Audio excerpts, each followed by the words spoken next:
Olá a todos, meu nome é Keila. Estamos aqui hoje para apresentar para vocês o nosso trabalho de conclusão de curso. Introdução. Segundo Raymond Williams, o termo cultura é um dos mais difíceis de ser definido. É um processo que permite a diversidade de modos de ser, de fazer e de agir, revelando dessa maneira uma pluralidade entre comunidades, dentro de um espaço físico e fora dele, sem limites, como hoje se constata no espaço virtual e digital.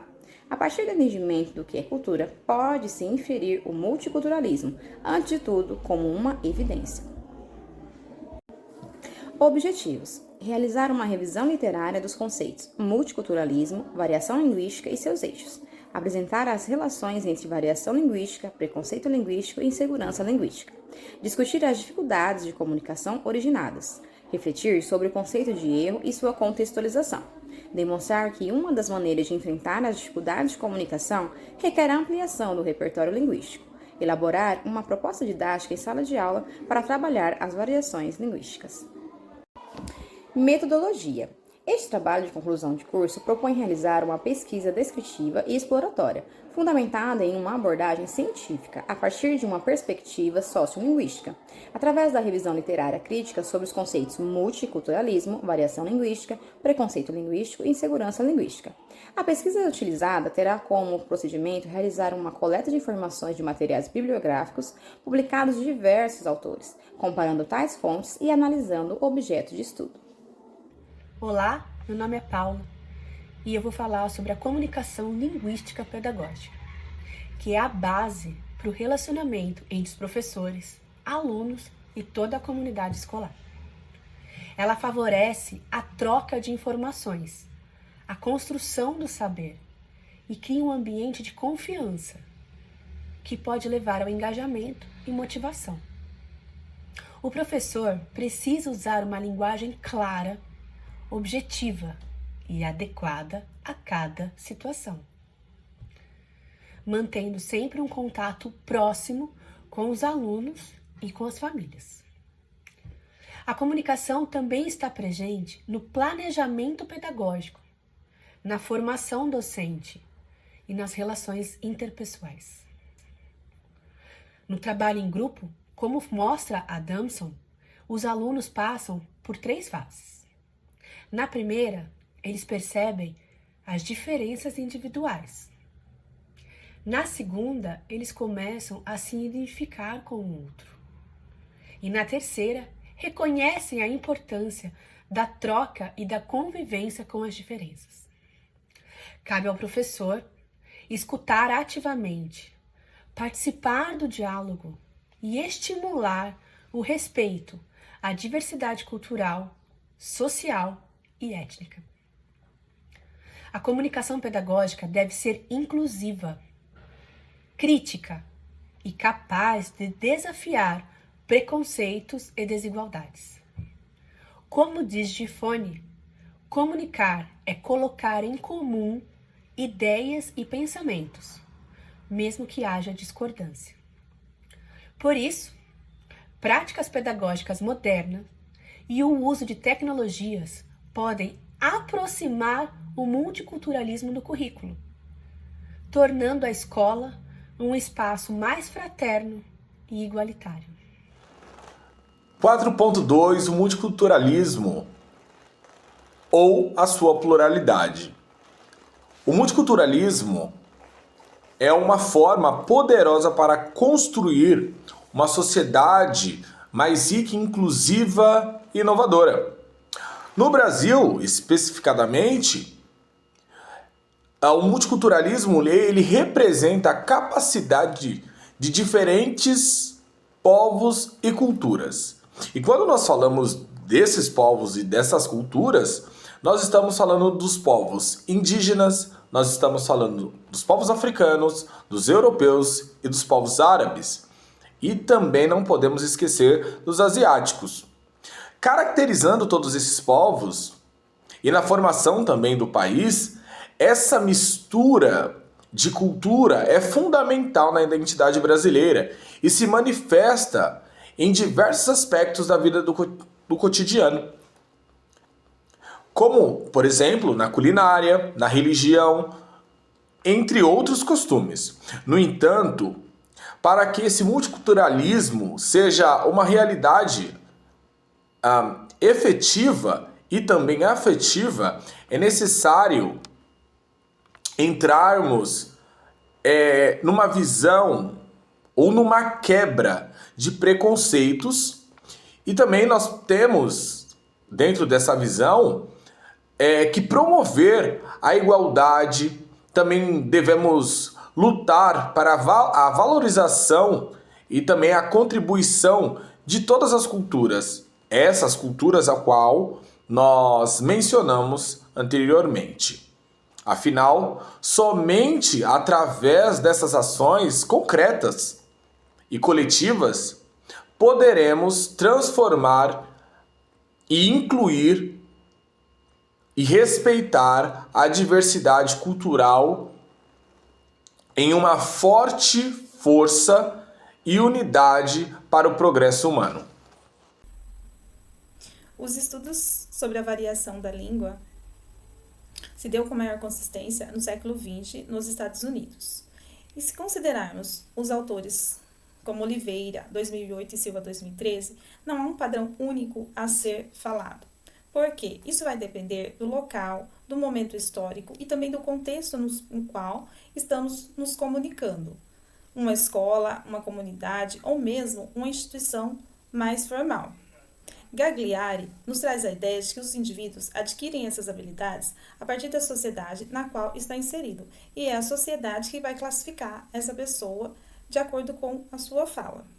A nossa língua sofreu diversas influências, diversas influências dos povos da África, dos portugueses, de diversas nações, até chegarmos à língua que temos hoje.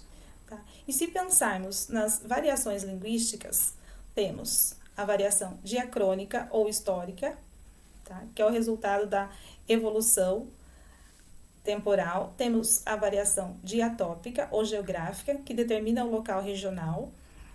A variação diastrática ou social, que está relacionada às diferenças socioculturais da comunidade. A variação diamésica, que diz respeito à forma escrita ou falada, aos quais o gênero textual ou mesmo o tema do assunto tratado.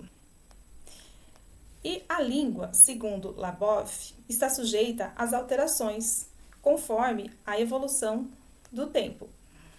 Então, nós temos diversas linhas a ser consideradas, além das que ainda não foram pesquisadas, que são essas: a rural urbana, que abrange desde os fatores rurais mais isolados até a variedade urbana das classes de mais prestígio, oralidade e letramento, que se estende desde os eventos da escrita da oralidade até os eventos de reconhecido letramento, e a monitoração estilística, que diz respeito ao grau de atenção que o falante empresta à sua fala. Olá, meu nome é Fabiana, vou falar sobre preconceito linguístico. No slide anterior, meu amigo Carlos falou sobre o multiculturalismo, onde ocorreu a miscigenação, onde o nosso país sofreu muitas influências e interferências externas. Então foram surgindo as variações linguísticas, que foi o que minha amiga disse no slide anterior. O preconceito linguístico é onde a norma culta ou padrão é tida como a única língua correta a ser falada ou escrita. E ainda hoje podemos perceber esse preconceito linguístico tido como natural, pois vemos muitas correções do português. E esse tipo de comportamento é visto como algo construtivo, algo que tem a ensinar. Mas o que acontece é que não tem erro algum. O que existe são alternativas diferentes do uso da língua. E isso quem aponta pra gente é Marcos Banho. E ele mostra o quanto falácias podem provocar o preconceito linguístico e anular a identidade de um povo no momento em que se anula também a sua variante linguística. Banho traz que em nosso país existem mais de 200 variantes linguísticas. Banho, em 1999, critica a ideia de que apenas a norma culta é a norma correta. que todas as variações linguísticas têm a sua regra interna e são válidas dentro do seu contexto. Faraco 2008, ele enfatiza que o preconceito linguístico está ligado a desigualdades sociais. Pocente, em 1997, argumenta que o preconceito linguístico é reforçado nas escolas tradicionais e que muitas vezes é desvalorizado a fala do aluno em favor de uma norma rígida, sem considerar a comunicação efetiva em diferentes contextos. E como nós conseguimos combater esse preconceito linguístico? Respeitando as diversidades linguísticas. Combater o preconceito linguístico é promover a inclusão e cidadania, a identidade cultural dos falantes. Assim, colaboramos no combate à insegurança linguística, que é o que minha amiga falará no próximo slide. Insegurança linguística. Hesitação ou simplesmente silenciamento são algumas das características da insegurança linguística, que atinge muitos estudantes na escola e na vida fora dela. A sensação de não pertencimento ao falar sua própria língua é comum em todos os anos do ensino, e as principais causas são o medo e a vergonha de errar, de expressar-se de maneira que não corresponda às normas sociais, de ser julgado. Existe uma consciência da existência das normas e da não legitimidade da variante praticada. De acordo com Bacno, do ponto de vista sociológico, o erro existe e sua maior ou menor gravidade depende precisamente da distribuição dos falantes dentro da pirâmide das classes sociais, que é também uma pirâmide de variedades linguísticas. Quando se legitima somente uma norma, dita culta ou padrão, suprime-se todas as outras formas de falar e gera-se a insegurança linguística. A hipercorreção praticada por alguns professores não ajuda os estudantes a terem a vontade de continuar os estudos. Portanto, este também se configura fator para a evasão escolar. Considerações finais. Neste trabalho, procuramos estudar os conceitos que julgamos essenciais para a compreensão do tema multiculturalismo, preconceito linguístico e os desafios da comunicação em sala de aula. Partimos do entendimento de cultura como um conjunto de práticas e saberes e que, por ser adaptativo e histórico, ele traz em sua própria definição a diversidade. Nas relações de estranhamento e conflito entre as culturas, percebe-se a predominância de umas em relação às outras, mostrando assim como elas são condicionadas às estruturas de poder e às ideologias. A diversidade cultural se reflete na língua, como no nosso português brasileiro, que tem tanto seu lexo quanto suas estruturas gramaticais, originados da influência de povos originários africanos e europeus, gerando dessa maneira variedades linguísticas que são tão amplas quanto o nosso território e que ainda devem ser estudadas, catalogadas. No contexto de diversidade linguística, instituiu-se a norma padrão que, mesmo sendo a mais prestigiada, não pode balizar um conceito universal de acerto e erro, e ela também não pode ser instrumento de exclusão. A escola tem que ensinar a norma padrão, mas como uma variante, porque a escola tem a missão de formar os indivíduos que sejam capazes de se expressar em diversas situações comunicativas. Vimos que certas formas de falar são discriminadas, que isso é o que gera o preconceito linguístico, e o preconceito aprofunda as desigualdades sociais. Ele pode levar o falante à insegurança linguística, que é aquela situação em que o falante, por não dominar a norma vigente, e ainda por ter a ideia de que o seu falar não é legítimo, ele prefere se calar a ser julgado. E é importante dizer que questionar a própria competência linguística fere a identidade cultural, pois, como vimos, a língua constrói o sujeito. A escola é o lugar do aprendizado, do desenvolvimento pessoal, da formação das relações sociais. É neste espaço onde o aluno conhece e valoriza a sua identidade cultural, mas também reconhece, valoriza e respeita do outro.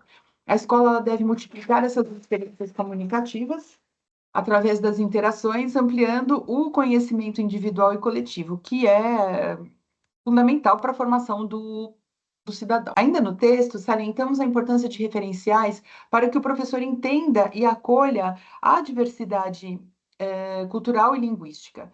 Propusemos, então, um exercício de reescrita de textos de diferentes gêneros e variantes linguísticas, tirinha, letra de música, trecho de Grande Sertão Veredas, um outro trecho de Machado de Assis, no original de 1885, cordel, poesia, mensagem de aplicativo, enfim, vários exemplos para o professor adaptar na sua turma ou simplesmente para ele se inspirar e fazer a sua própria pesquisa linguística. Gostaríamos de terminar dizendo que a língua é viva, que a sociedade e a escola são diversas e que nós temos uma grande oportunidade de mostrar aos alunos toda a riqueza da nossa cultura e da nossa língua. No slide, nós listamos aqui as principais obras de seus autores que embasaram nossos estudos. Muito obrigada.